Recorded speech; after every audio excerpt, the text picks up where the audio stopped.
How to buy Arcadia token. So this token came under the symbol of AAA. Now before we start, this is not financial advice. I'm not professional or economic expert. So before investing in any project that you find on my channel, please do your own research. Now before going on by this token, make sure to check the X account and keep following the updates about this token. As you can see, this token is available on the screener. It can increase by 300% in the last 24 hours, and this token trending number 1 in the base action. Now to be able to buy this token, it is simple. Just click here to copy the token address and open your wallet. I will use the Bitget wallet for that.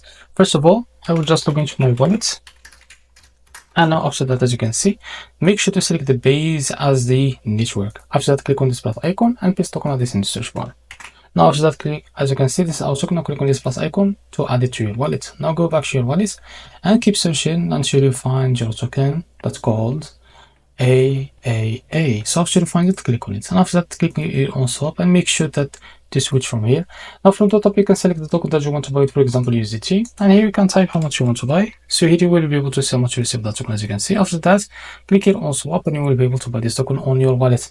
So this is how to buy AAA token. If you found this very helpful, please like and subscribe. See you next video.